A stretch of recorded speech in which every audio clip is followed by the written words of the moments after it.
Cool. All right. Let's just keep going. We're in the book of Ezekiel. If you didn't know we were in the book of Ezekiel, we are in the book of Ezekiel. I started a couple of weeks ago, and then we had Brian Zahn last week. We had Ben Devery, Brian Zahn 2 weeks ago, Ben Devery last week. So we've had the BD and the BZ, and they nailed it, hit it out of the park. If you didn't catch Ben's message from last Sunday, he did such a fantastic job, well worth tuning into.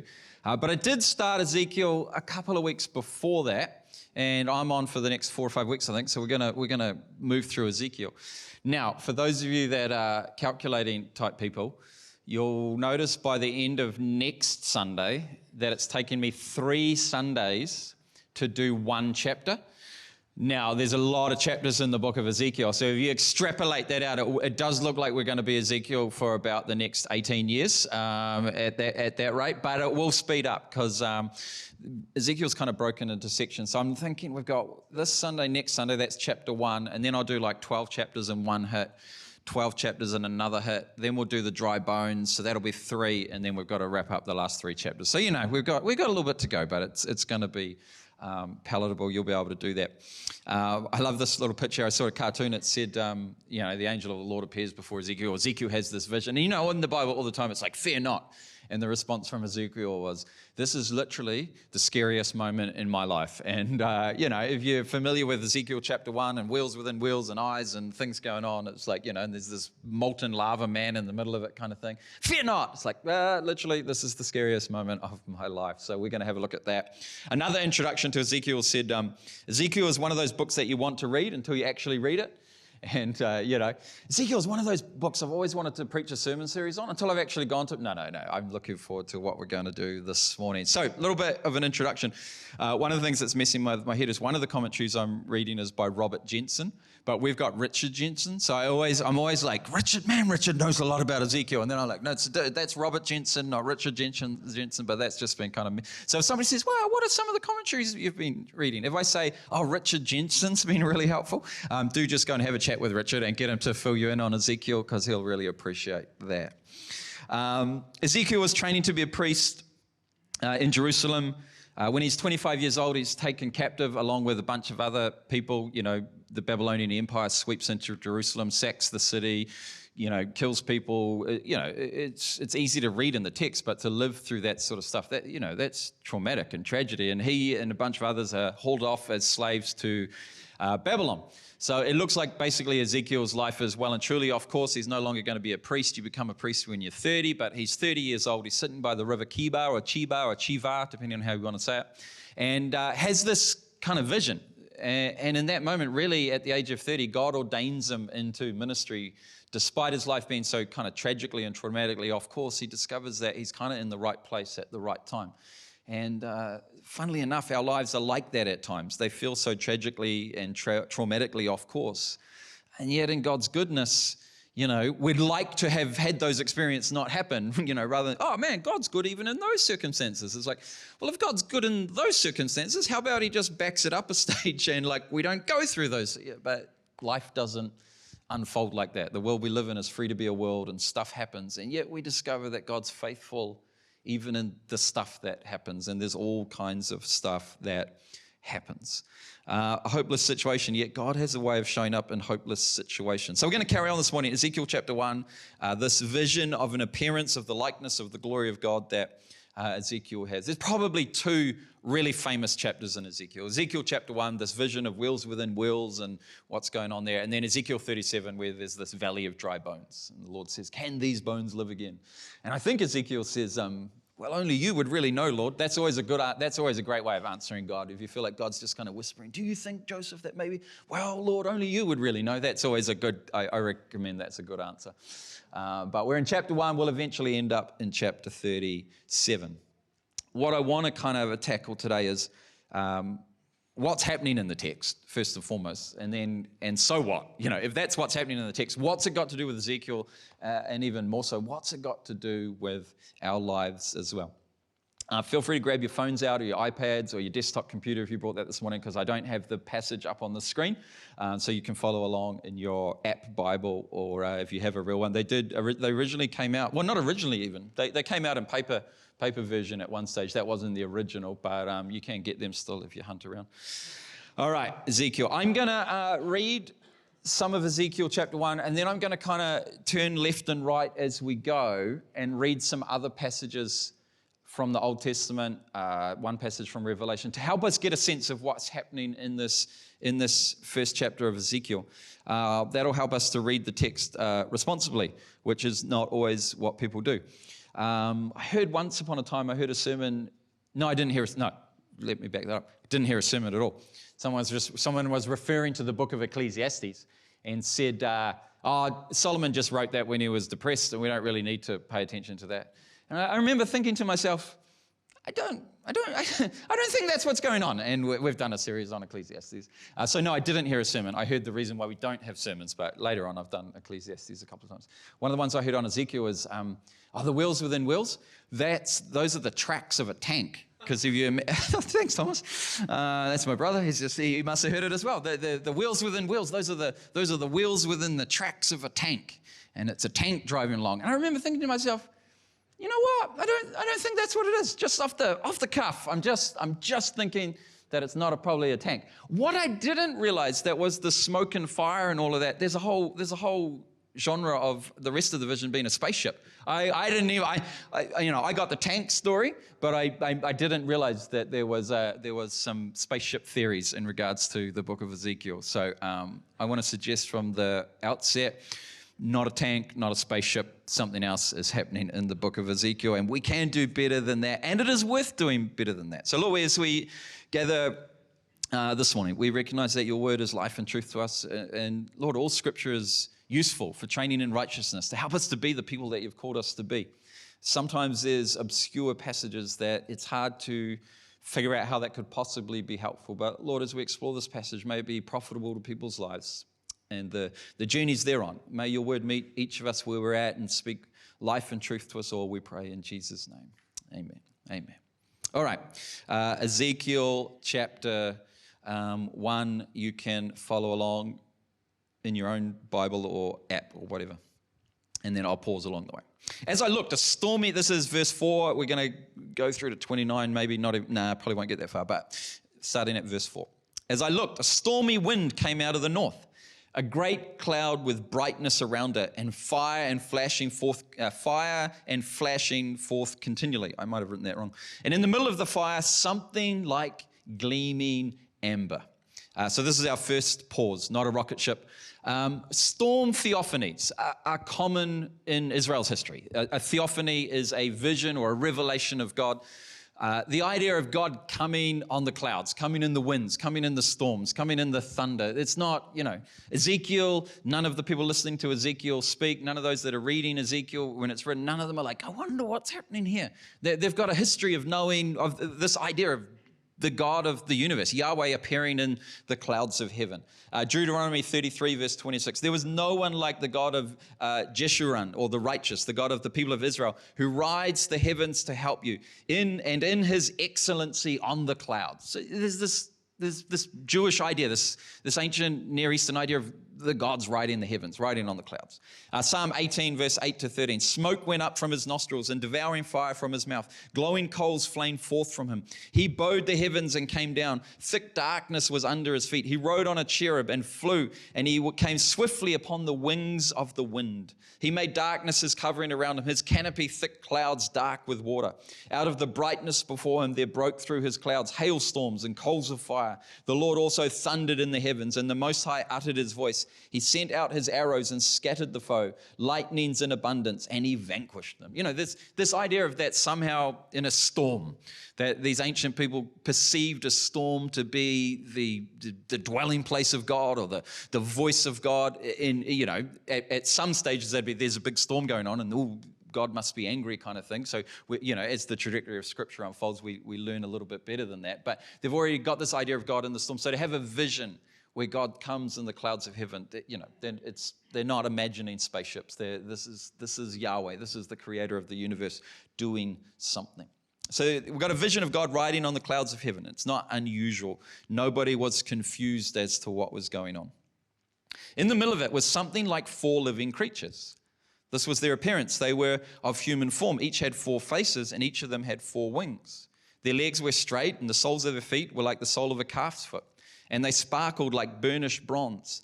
Under their wings on their 4 sides they had human hands, and the 4 had their faces and their wings thus. Their wings touched one another. Each of them moved straight ahead without turning as they moved. As for the appearance of their faces, the 4 had the face of a human being, the face of a lion on the right side, the face of an ox on the left side, and the face of an eagle. Such were their faces. Now, this is where, where are we and why are we here? And what are we doing in 2023 navigating this passage? So what are some of the ideas? What's some of the things happening in the passage? We've got four creatures with 4 faces and wings.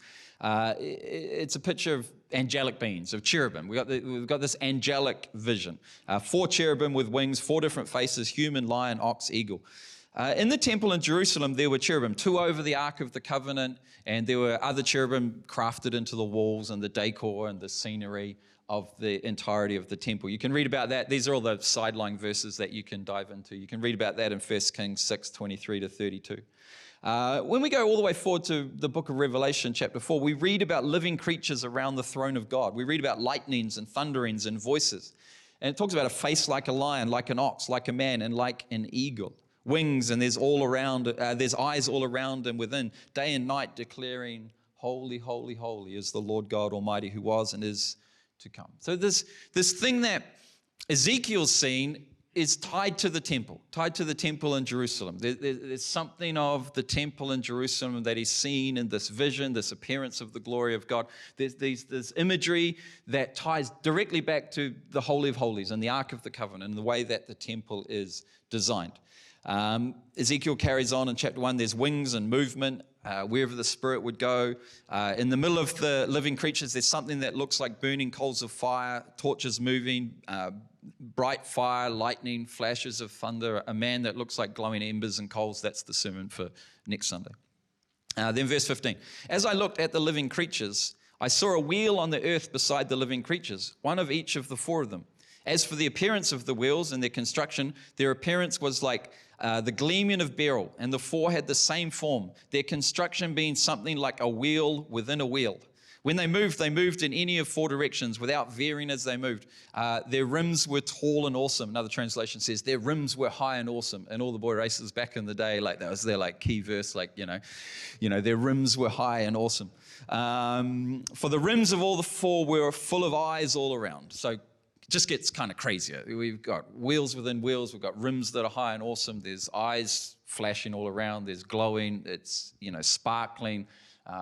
Beryl and sapphire and all these kinds of things. So what's going on? Ezekiel's vision, essentially in its entirety, is a vision of a divine throne chariot. There's, when you study ancient Babylonian culture and Mesopotamian culture and Israel, they don't come up with trendy, cool names. But we would say a hotted up chariot. Like in the 21st century vernacular, it's like, man, they've seen a chariot and it's been hotted up, it's been lowered, and they've put some rims on it, and they've got a sound system. And I always wanted a Kenwood sticker. Those of you that are old enough, I always wanted a Kenwood sticker on the. I had an Alpine stereo, but I wanted Kenwood. But we would say it's a hotted up chariot. But in the ancient world, all that's going on is that kings and dignitaries would drive chariots, would travel in chariots. But they wouldn't travel in everyday ordinary chariots because they're dignitaries. So they literally had hotted up chariots, this is what we would say. Gold and bronze and jewels have been crafted into these chariots because they're not just a chariot, they serve as a throne. The king has a throne in its palace, but the king travels. They travel on a divine, or not a divine in that case, but the kings and the dignitaries, they travel on chariot thrones. And there's a common understanding amongst the ancient Near East, amongst the Babylonians, where Ezekiel is, amongst the Israelites, amongst Mesopotamia, that, well, if the kings and the dignitaries, they drive hotted up chariots, well, surely the gods must traverse the universe in these glistening, heavenly chariots of some sort or another. This is the imagery. Now, the importance is not the imagery. We'll probably tackle that next Sunday. But the importance is that Ezekiel is seeing something that he understands, that he knows, that when he tells his mate about, they're not going to be like, the wheels within the wheels, what was that?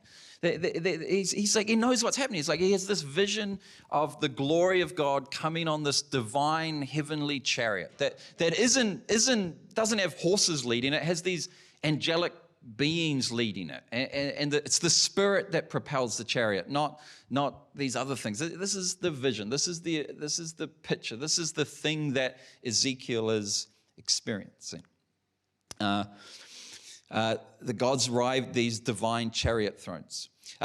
In Solomon's temple in 1 Chronicles 28, verse 18, it talks about all the different things that they'll need gold for. One of the things they'll need gold for is the construction of the chariot.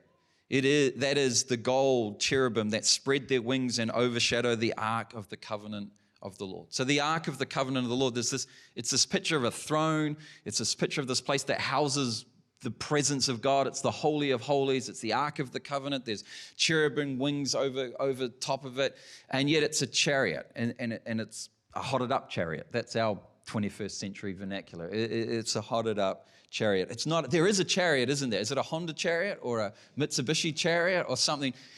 What is it?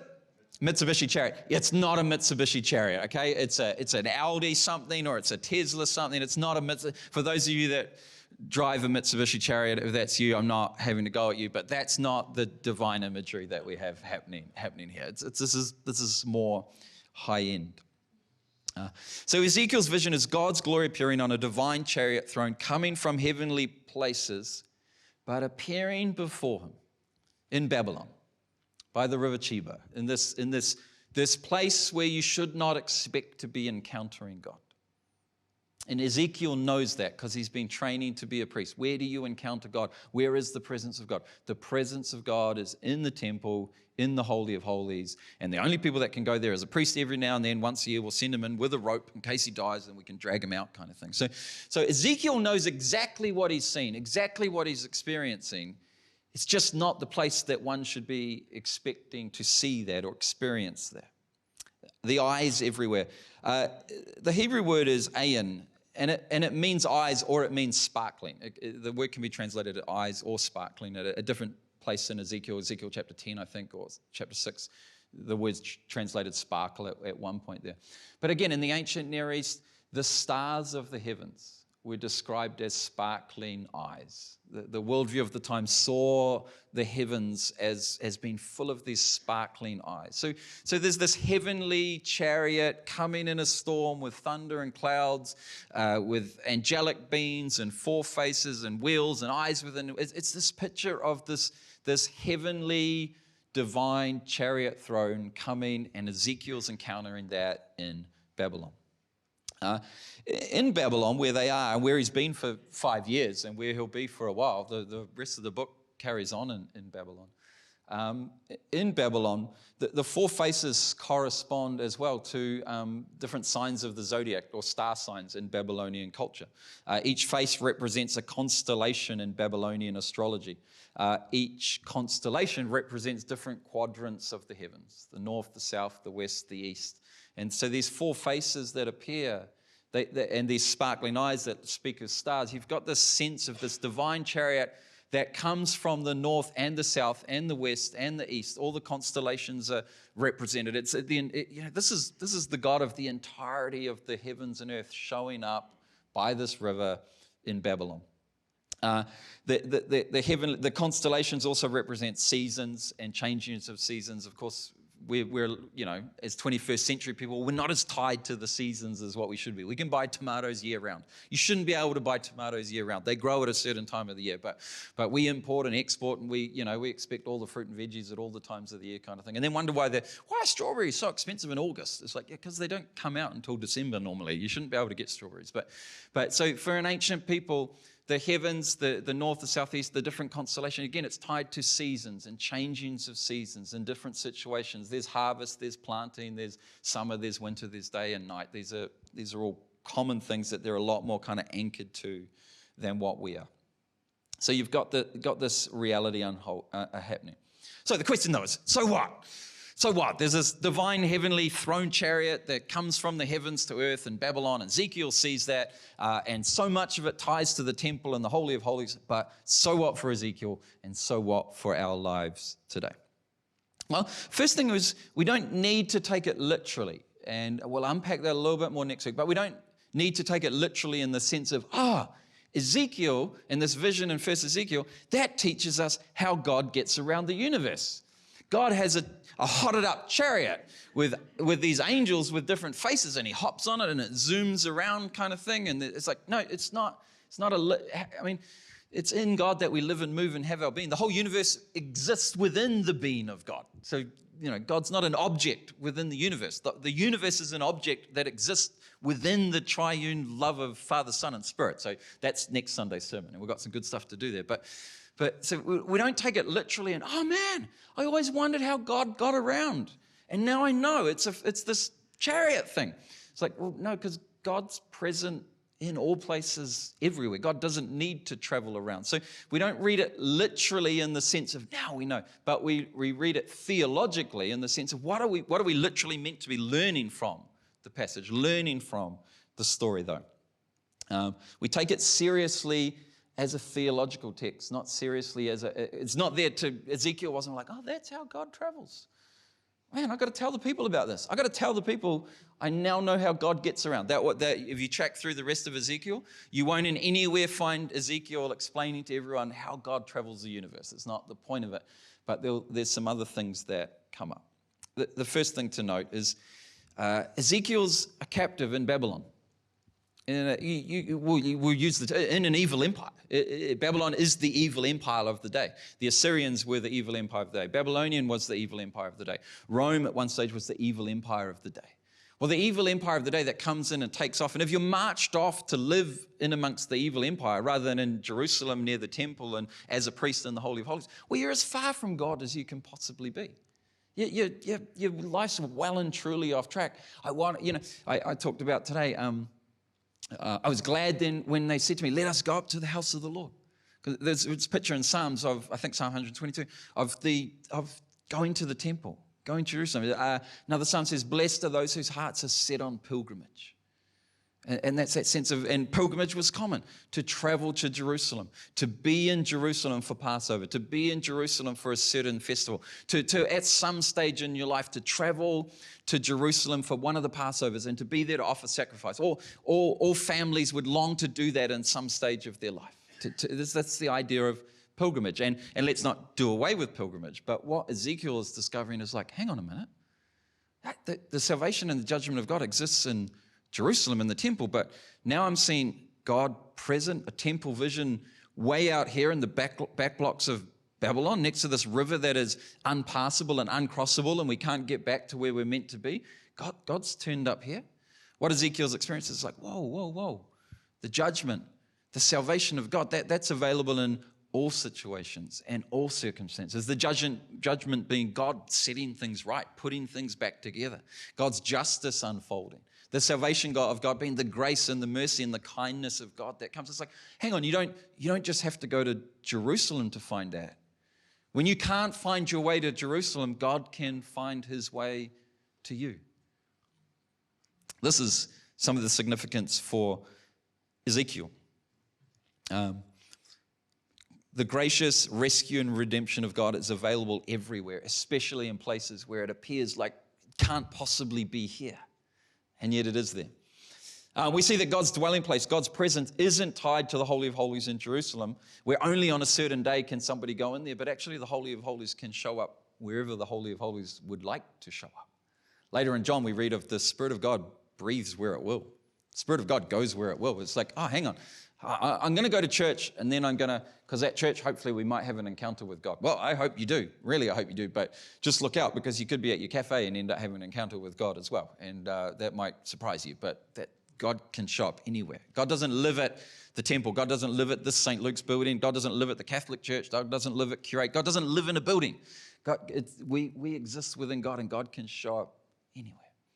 We'd all know this, or some of you might know this from those times where you're watching a movie and suddenly the Spirit of God speaking to you, and you're at the cinema and you're crying and you don't know why you're crying and you shouldn't be crying, you don't want to be crying, but God's doing something. Or you're having a conversation with a friend, or you're reading a book, or you're out watching a sunset and there's something happening beyond what should be happening, and you're like, I think God's doing something, but I'm at the med trying to have my coffee and just like organize my admin for the day. It's like, God, I don't want to be me. It's much more convenient to meet God at church where Ben can find a box of tissues at the last minute kind of thing, rather than at a cafe where you don't even have a hanky. But the Holy of Holies is not tied to Jerusalem. It's wherever God desires to be. Israel has a history of this, the burning bush and these kinds of things. And, Israel's got this history of like, we're going to sacrifice for God, and then, I want you to sacrifice this, and then later it's on, that sacrifices aren't what I want. It's like, it's justice and judgment and great, mercy is what I want. Israel has a history of like, we're going to build a temple for you. It's going to look like this. Okay, make it look like this. And then like, Isaiah 66, who will build a house in which I'll live? The heaven is my throne, the earth is my footstool. So they got this story like, we're going to make sacrifices. I don't need them. We're going to build you a house. I don't need it. But both of those things end up being a reality. You can know God in the temple, but just so you know, I don't need the temple. It's this reality unfolding. For a faithful priest, for us later on, it's not as mind-blowing, but for Ezekiel, this is a paradigm shift. For Ezekiel, this is like, hang on, I've been training my whole life to be a priest in the temple. Maybe to be a high priest one day and go into the Holy of Holies. It's like, we can't have the Ark of the Covenant showing up here in the wilderness in Babylon. That's just not, that's not kosher. That's not, can't do that. This is a dusty old road, and we're in the wrong country, and this is the evil empire. We can't, this is a trip for Ezekiel. This is a big reorientation. It's like, God's going to show up here. Later on, we get another twist where it's like, God's going to show up in the womb of some girl in Nazareth. It's like, that's not the Holy of Holies. That's not where God should be showing up. But, there's foreshadowing in the book of Ezekiel. That's in case you didn't guess. And the guy that's glowing red, you figure out who that might be. It's not the Apostle Paul, but that's the only guess. But for Ezekiel, this is, the house. They know the house of God. It's number 1 Hahabat Street in Jerusalem. You can travel there. You can look it up on Google Maps. You'll find it. You'll still find it today, even though the temple's been destroyed. You'll still find it if you Google Maps the address. And then suddenly it turns out God doesn't just, as much as God does live there, God doesn't just live there. God's all over the place. So this is troubling and liberating. Troubling because Babylon is certainly not holy ground, or at least what Ezekiel thinks is holy ground. And they're liberating in that there's a sense of, wow, any place can be God's holy place. We read Ezekiel's vision and we see that it's modeled on the Ark of the Covenant, the Holy of Holies in the temple. You could flip that though. That's the way the story tracks, but you could flip it and go, it actually turns out that the Ark of the Covenant and the Holy Holies is actually built on this heavenly picture of a temple or of a throne that can travel and be in all places all of the time. God's heavenly throne is north and south and east and west in every season, in every direction, in every constellation. The face of the bull, east, I think, the face of the bull is in Babylonian astrology is Pleiades, the zodiac sign, Pleiades, that star sign, which is Matariki. It's the same star sign. So this picture, yeah. God's heavenly place, God's rule and reign extends all the way out to Matariki. It extends all the way out to Leo on the other side. It's all of the constellations of the heavenly places, and then it lands here in Babylon. It's even this earthly space as well, and even this evil empire. Why didn't it land in the courtyard of the temple? That would be a better place. It's not a spaceship, it's just a vision. But if it was a spaceship, that would be a better place for the spaceship to land. It's like the spaceship has landed in the evil empire. It extends north, south, east, west, all seasons, all circumstances, all of the changes that we find ourselves in life. Those change situations where it's like, hang on, we're moving from this season to this season. We're in a liminal space. I don't know what's happening. Yeah, God's present in those spaces, in those places. God's heavenly throne is everywhere. God's throne of grace extends to all things. Ben's already said, like, let us come boldly to this throne of grace. We've already sung, you are God of all. It's written in the stars. We've already sung that this morning. That's why pastors should never organize what the MC says, organize the songs we sing, and then organize the sermon. It's like, don't do any of that. Just let different people bring their thing. And then you'll be amazed at how many times, whoa, I feel like the Spirit's linking some of this together. We've already sung, it's written in the stars. Ezekiel, it's all the stars, all the heavens, all the quadrants. Ben's already prayed, we come boldly before this throne of grace, and we discover that this throne isn't isolated to Jerusalem, but this throne of grace extends into every space and place that we find ourselves in. That actually the throne of grace is not something we have to travel to, but the throne of grace is right next to us. You could go as far as saying it's right within us, because it turns out that the New Testament, the temple is our bodies are a temple of the Spirit of the Lord. That dwells within us, which means that God sets up his habitat within us, which he sits on his throne of grace, even within our lives by his Spirit. And so wherever you go, the throne of grace is with you, within you, there to be connected to. All right. Or we could say like this, Psalm 103. For as the heavens are high above the earth, so great is his steadfast love towards those who fear him.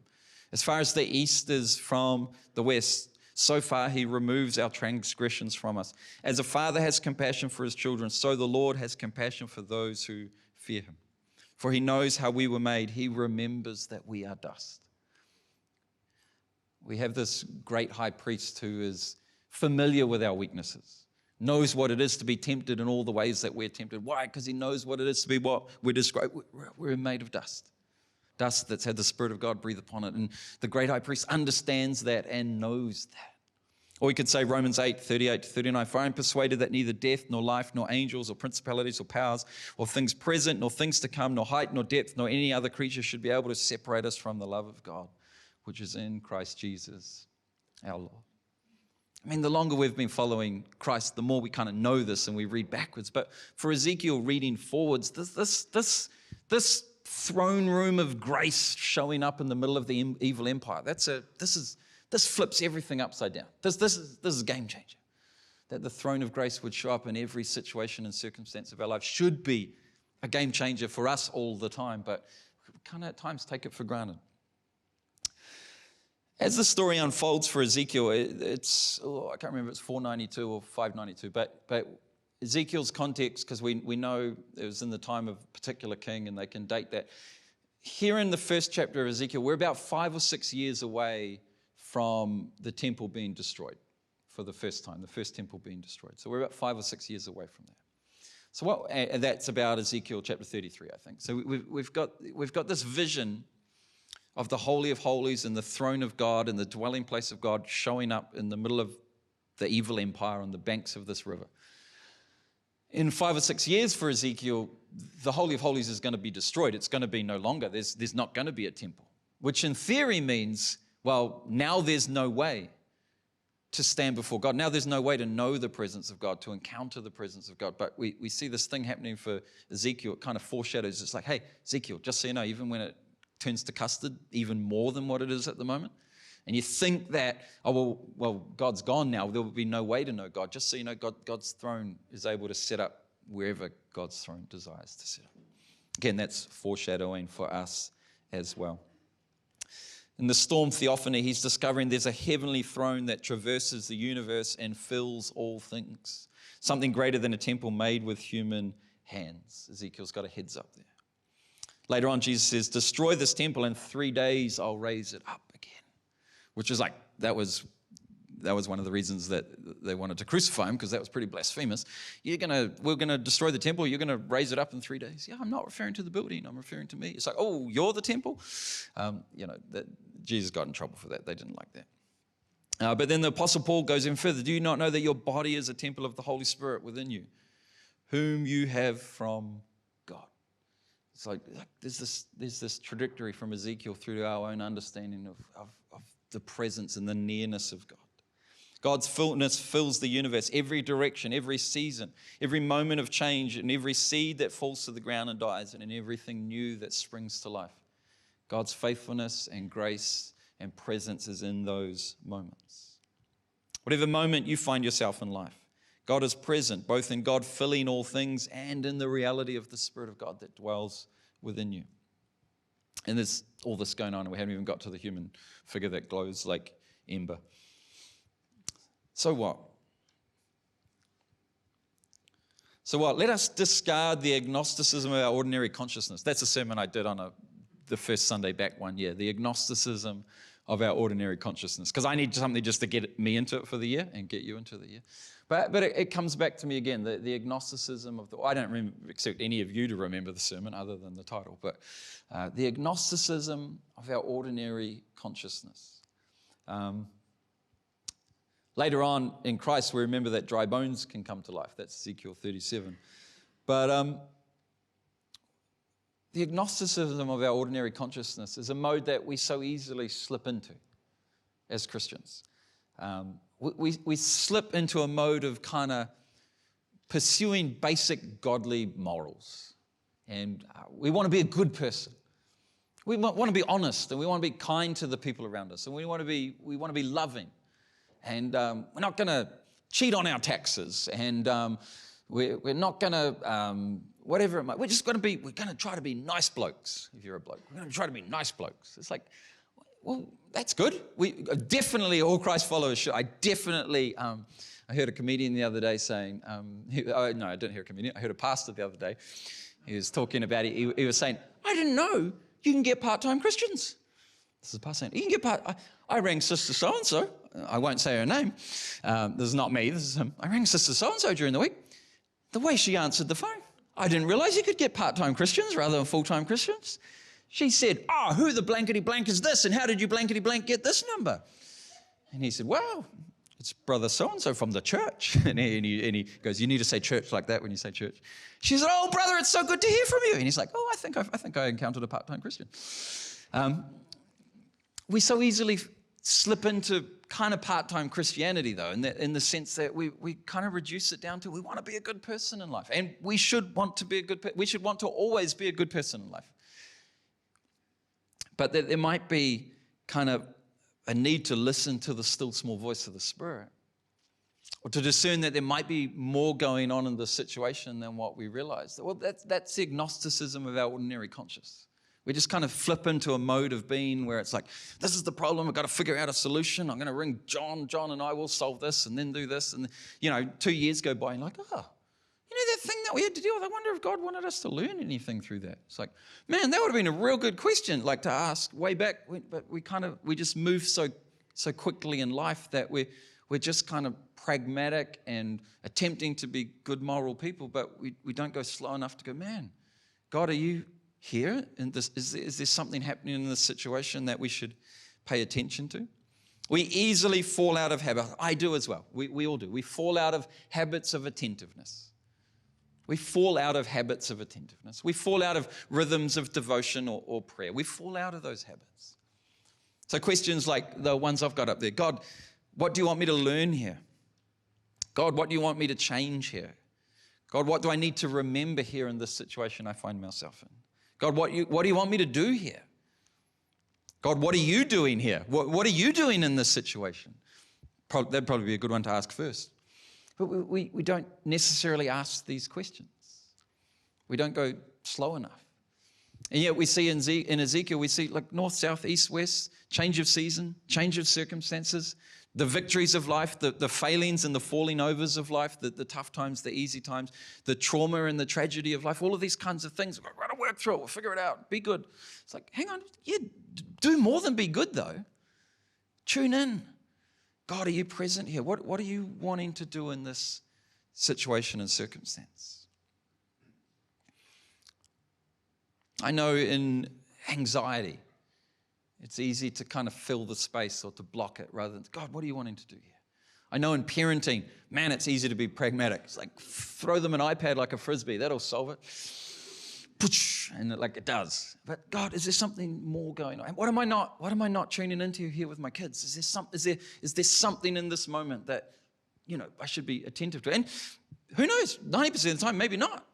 But maybe 10% of the time, there's something happening and there's a moment and there's an opportunity and God's wanting to do something, but we just go that little bit too quick. In the dis-ease we experience of life, in the distress we experience of life, in the disturbances we experience in life. We don't like dis-ease or distress or disturbance. So we find ways either to mask it or to bottle it down or to solve it and then just to kind of push on. But God, what were you wanting to do in that moment? I think maybe over the last 10 years particularly, And we've talked about this as a church 1,000 times, but we've lost the art of being still. We've lost the art of being silent. Our phones have trained us. Our phones have discipled us to fill every moment, to fill every situation. There even used to be, and I don't mean to be crass, but there used to be a time you'd even just go to the toilet. And it was just you going to the toilet. Not anymore. Now, even when you go to the toilet, you've got the whole World Wide Web and social media and videos and all sorts. You can be productive even on the toilet kind of thing. Or you can be distracted even on the toilet. We've even lost that. We've just, over the last 10 years, we've just discipled ourselves away from stillness, away from silence, away from the uncomfortableness of what's happening in the moment. I mean, all of us, get the kids song up. It's been nearly 12 seconds now. We can't handle it. Now we're up to 16 seconds. It's if I just sat here silently for a minute, that would get uncomfortable for all of us kind of thing. It was 12 seconds. Used to be times when you were I try to explain to my kids that I was never bored as a kid.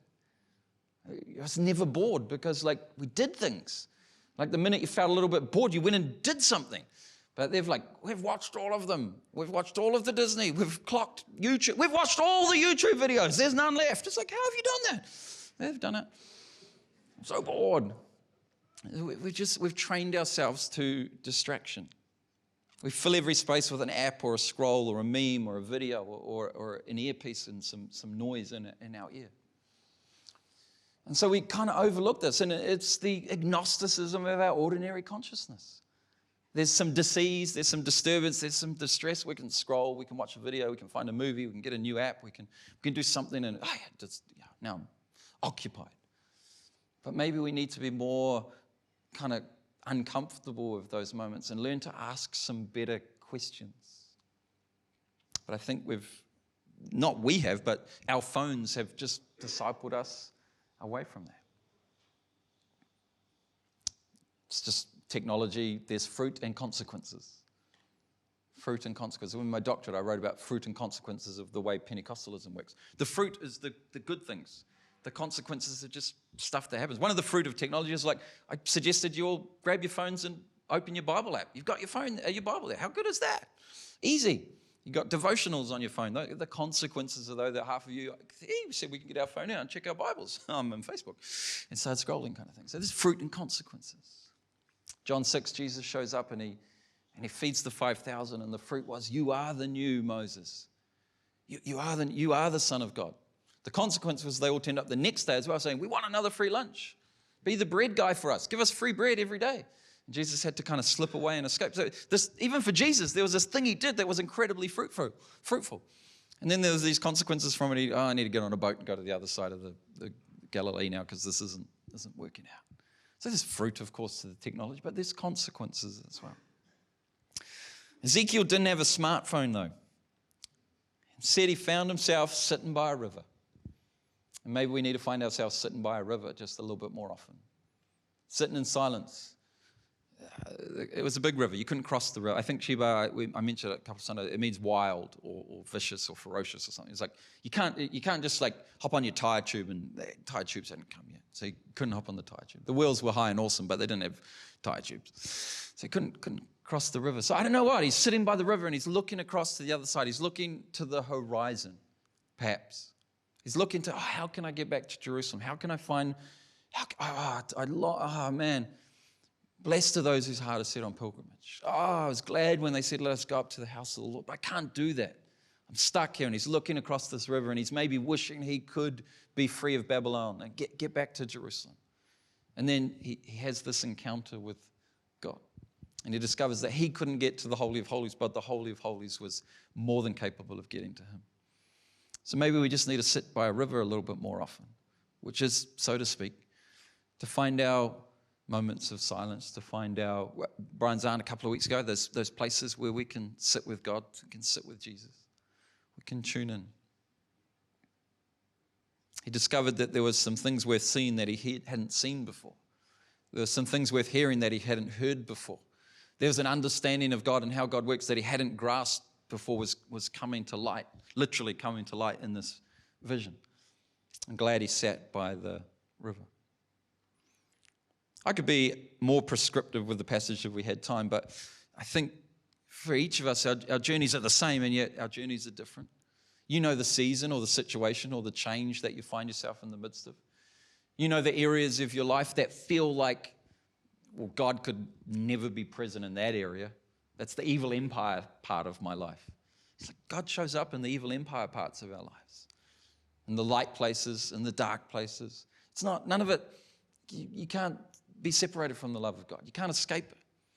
So for each of us, there's something in the passage that's like, it's not a tank or a spaceship. It's the ability of the presence of God to invade every situation and circumstance. North, south, east, west, heavenly stars, consonants, seasons, harvest, springtime, the winter seasons. I feel like God can be present in all. We sang this morning, be blessed, be blessed. Are you able to put those lyrics up again? Let's stand to our feet. We're going to close in prayer and we'll finish with these. Let's go through. So be blessed, we'll worship your holy name. Next one. For all the things that you have done, we bless you. That's a hard line to sing. Because sometimes we feel like God's done some things that we didn't want God to do. I think better theology would own that, the stuff that's happened in our lives that maybe we didn't want. It's not God didn't author that, but God's present with us. For anything that's yet to come, we bless you. Oh, that's a tougher one though. For anything that's yet to come. I've been around long enough to know that some of the yet to come things would prefer not to have that come kind of a thing. So that's a tough line to sing. The next slide. Next slide. Holy, holy, holy is the Lord God Almighty. Worthy, worthy, worthy to receive all. This is the kind of song that Ezekiel would have been singing on the other side of his vision.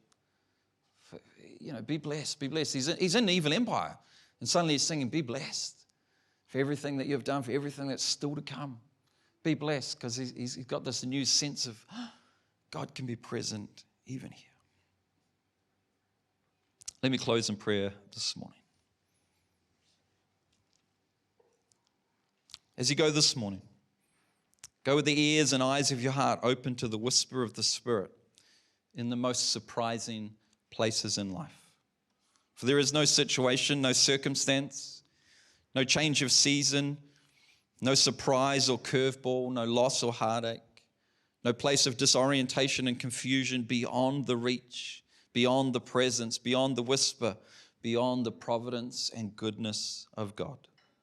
The heavens are God's throne, the earth is God's footstool, and yet you are God's temple too. The same Spirit that raised Christ from the dead lives in you. Commit to the whisper of the Spirit and following God's voice. And as you do, may you know that the Lord will keep you, be gracious to you, make his face shine upon you, and give you peace in all things. In Jesus' name, amen. Amen. Hey, grace and peace to you, my brothers and sisters. Enjoy your morning tea. Find Richard Jensen, ask him any questions about Ezekiel. He'll fill in the bits I missed out, and have a good Sunday.